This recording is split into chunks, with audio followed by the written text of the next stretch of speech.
Hi, everybody. Welcome back to my spiritual journey. I'm your host, Dave Thomas Rocker. And today first of all, I want to mention that I have a book out on Amazon. It's called My Spiritual Journey. Here's a picture of it top and you can buy it on Amazon if you're interested. It's available for both Kindle and paperback. $30 paperback, $15 Kindle. Check it out. I think you'll like it. Anyway, today I'm going to talk about an important topic in religion, the Holy Trinity. Like I said in my last video, I really am not religious in the traditional sense, but a friend of mine a few days ago was explaining to me about the Holy Trinity from Christianity, and I think it's important. So I thought I'd just talk about it a little bit. So, as most Christians know, there's three aspects of the Holy Trinity: the Father, Son, and the Holy Spirit, and they're both three different aspects of God. Notice that each of them is God, but each of them is not any of the other ones. That's the idea of the Holy Trinity. But I think what the Holy Trinity is really about, and before I talk about it in detail, that was a Christian view. And of course, Christianity came from Judaism, and there's a thing called the Kabbalah in Judaism. They have their own take on it's not a Trinity, but I guess this was in the early Middle Ages. The Jews came up with 10 aspects of God. I don't know what they all are. These are, I think you'll see these on a Seder plate on Passover sometimes. And here's another picture. They're all you can think of them as all 10 aspects of humanity, I guess. I mean, according to the Bible, God created man in his own image, which I guess means that God sort of looks like a man, and these are 10 aspects of him. And I've even heard there's female aspects. It's kind of an interesting idea. I guess a lot of the Kabbalists believe that God was as much a woman as a man. So I think that's an interesting idea. That's about all I know about it.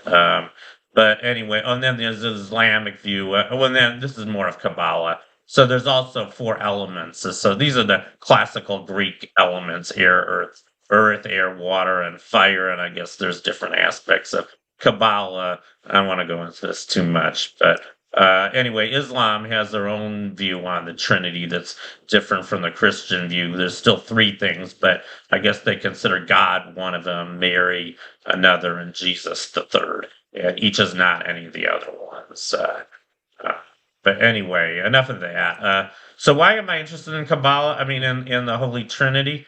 Well, because I think it's about balance. I mean, if you think of it very metaphorically, you don't take it literally, because I don't believe in the literal truth of anything in the Bible. I'm not a fundamentalist at all, as I think I made very clear in my last video.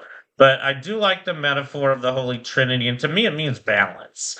And this is what my friend was explaining to me a few days ago. And I think this is a nice picture of balance. You've got a bunch of rocks all balanced together on these fulcrums.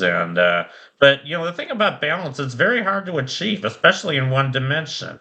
You have to kind of position all these rocks exactly in the right place in order for this thing to balance. And if any of you guys know anything about physics, trying to balance a pencil on its tip is unstable, it's going to fall over. So how do you make a balance? Well, I think you need two dimensions for that, and this is kind of like the Holy Trinity. I mean, if you had just two legs on the stool, it would tip over, right? Because you got just a one line, two points define a line in Euclidean geometry, but 3 points define a plane. So if you want to rest a stool on a flat surface, all you need is three legs, but you need at least three. So that's kind of how I see the Holy Trinity. And I like math and physics. I relate to it much better than religion. So this metaphor makes sense to me. Uh, and also I like politics I'm sure most of you are familiar with the political spectrum, left wing and right wing, and I mean, I guess people on the left, if you go kind of the extreme left, you get socialism. If you go to the extreme right, you get capitalism. But it's really not a line. It's more of a circle. I mean, if you go too far the extreme, the system breaks down and you get anarchy. So I think this is kind of another good example of how political views can be unstable. I mean, I guess a lot of people are moderate for that reason, but it's still like a line, and I don't think that's really how politics works. I think it's more of a plane. And I'm just going to show you this last picture this is, I think, a more accurate view of where people stand politically. Notice there's two dimensions.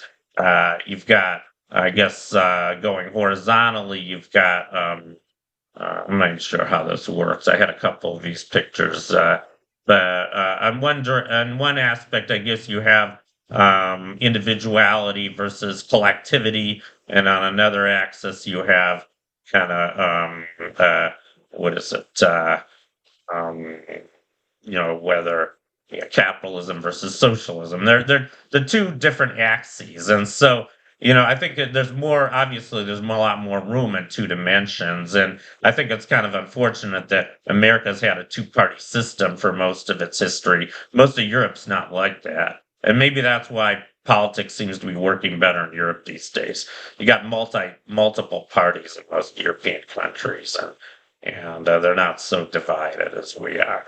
But anyway, that's my talk about the Holy Trinity. I hope you enjoyed it, and I'll see you next time.